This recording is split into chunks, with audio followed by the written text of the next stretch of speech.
If you invested in SpaceX this week, or if your finger is hovering over the buy button right now, this video is exactly for you.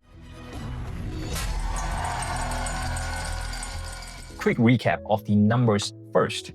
SpaceX priced its IPO at $135 a share. On Friday, it opened on the Nasdaq at $150, already up 11% before any regular investor could even blink.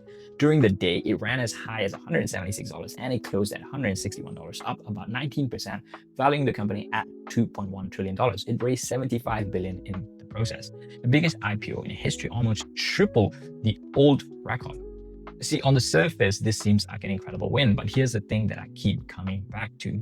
When you bought that stock, you probably thought you were buying a rocket company. According to SpaceX's own filing, you were not. And I will show you exactly what they think they are selling you in about a minute, and it's going to surprise you.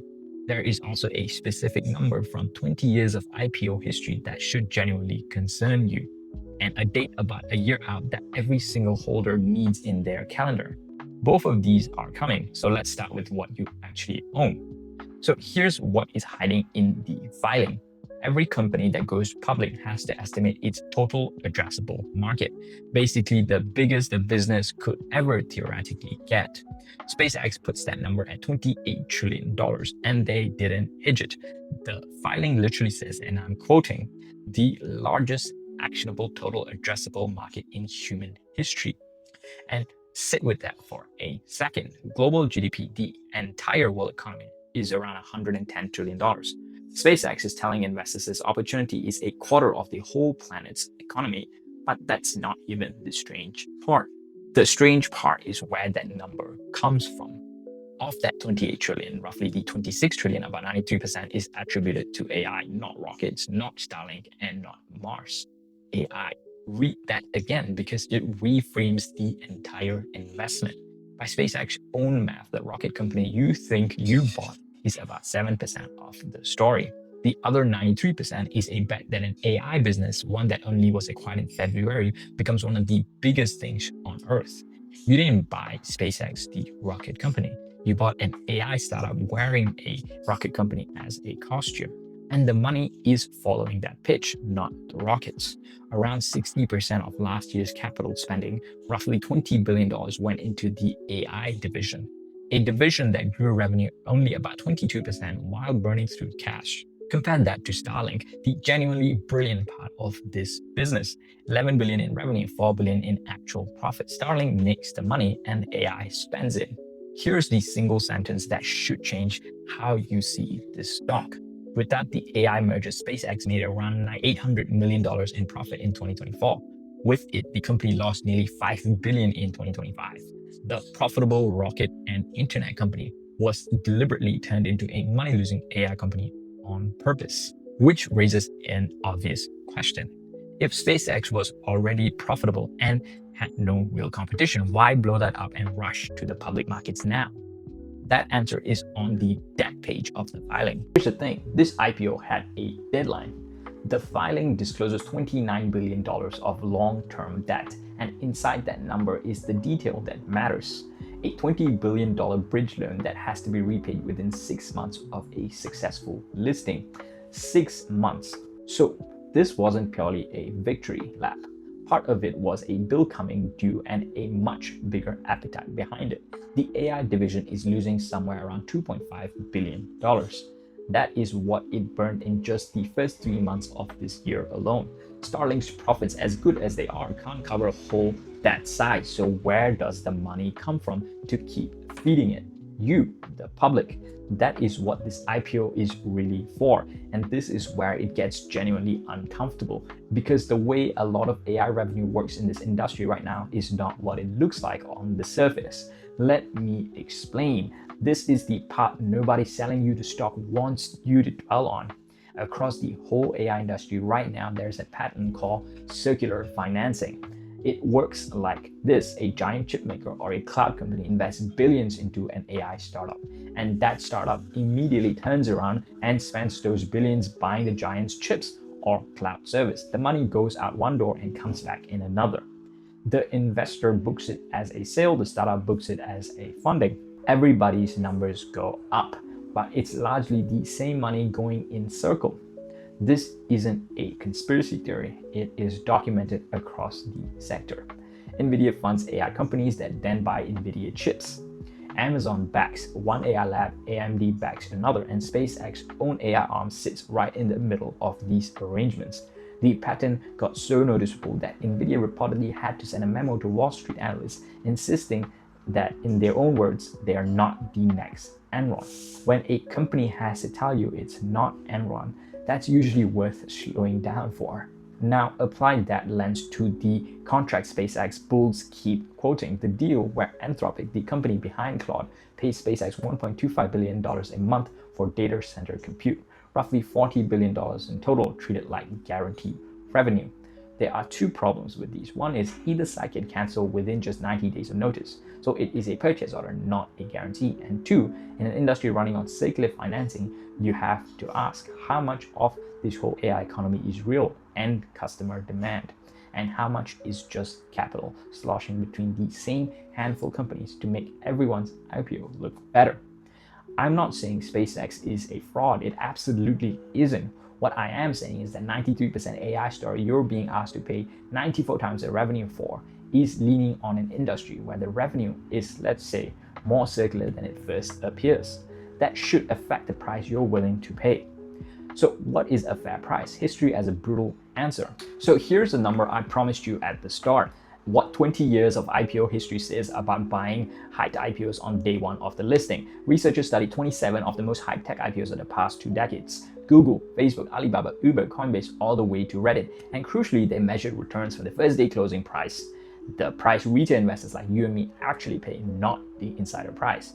The results, the median maximum drawdown was minus 54%. Let me say that plainly, half of these stocks at some point after listing lost more than half the value from the day where buyers got in. Rivian fell 93%, Coinbase 91%, Palantir 83%. Even Google, the best performer in the entire study, dropped 29% within its first 2 years. And the finding that matters most this weekend, a big first day pop predicts nothing about why the stock trades a year later. There's no relationship at all. There are two stories that will actually show you the differences. First is Facebook in 2012. The IPO ever encompassed this one too. Its debut was a disaster. The stock barely held its $38 offer price, then lost more than half its value over the following months. Everyone wrote it off. Today it is about roughly 550% up from that price. Terrible debut, but it's a generational winner. Now, the other side of the story, and this one's more recent. Figma, the design software company, went public in July 2025. It priced at $33. It opened at $85, and it closed its first day at $115 at 250% pop. Pure euphoria, just like Friday, but bigger. The next day, it touched $143. Today, it trades around $20, down more than 80% from the day one buyers got in. And here is the part that should stop you cold. The business was never the problem. Figma's revenue grew over 40%. It was a genuinely great company. The stock just got priced for perfection, and the people who bought on day one paid for it. Well, does this sound familiar? A great company, an insane price, and a crowd that confused the two. So the real question isn't, did the IPO go well? It is SpaceX is going to be a Facebook, or is it going to be Figma? And whichever way it goes, the next part determines when the pain of the payoff actually shows up, because of who is being forced to buy the stock and who refused. Here's something that flew completely under the radar, and it tells you a lot. When a company joins a major index like the S&P 500, every index fund tracking it is forced to buy the stock. Your retirement fund, your pension funds, ETFs all over the world, including those here in Singapore. That is billions in automatic price-insensitive buying. So getting fast-tracked into an index is basically a guaranteed wall of demand. SpaceX wanted exactly that, and the gatekeeper of the world's most important index said no. S&P refused to bend its rules. To join the S&P 500, you generally need to be profitable across your 4 most recent quarters and seasoned for 12 months. SpaceX lost nearly $5 billion last year, so it did not qualify. And S&P declined to make an exception just because the company is enormous. Earliest it could even consider is around mid-2027, and only if it turns profitable. That decision alone stranded an estimated $14 billion of forced buying that would otherwise have flooded into the stock.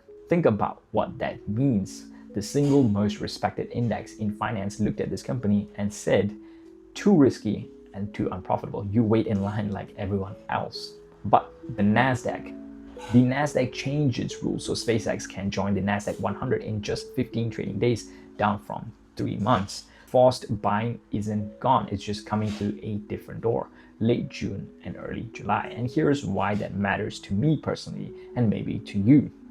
The Nasdaq 100 is exactly what QQQ and my QQQM track. So once SpaceX gets pulled in, my monthly contribution buys it automatically, whether I think it is a good price or not.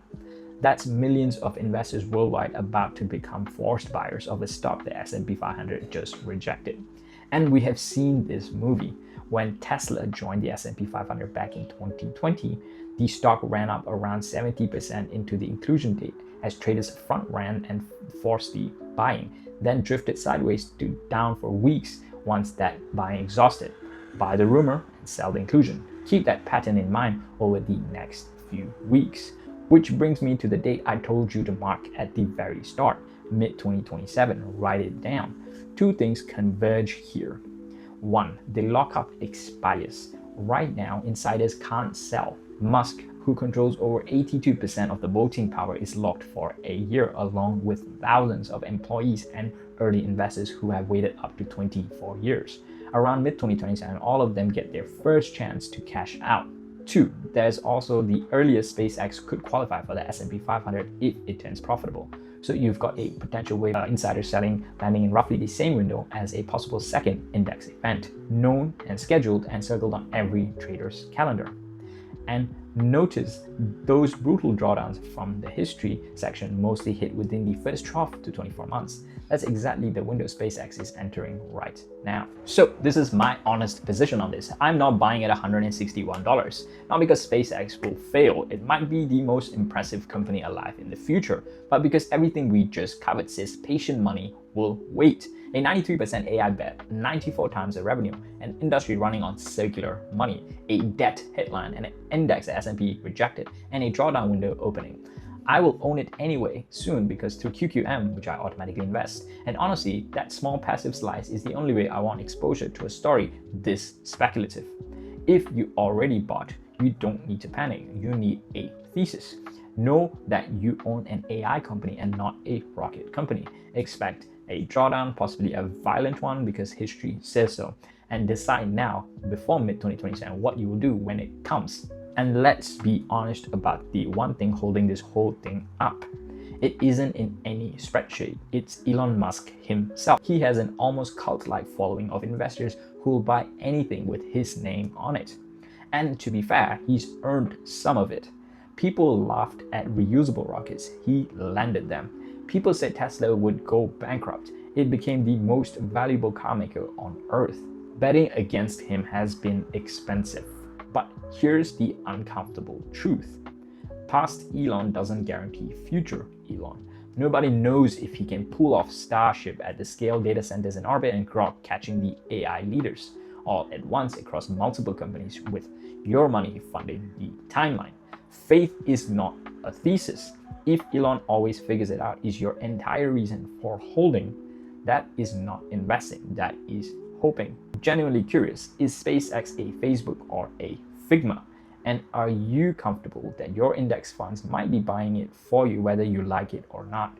Drop it in the comments with one reason. I read every single one of them. I'm breaking down the Nasdaq 100 inclusion and what the forced buying does to the price next. See you there.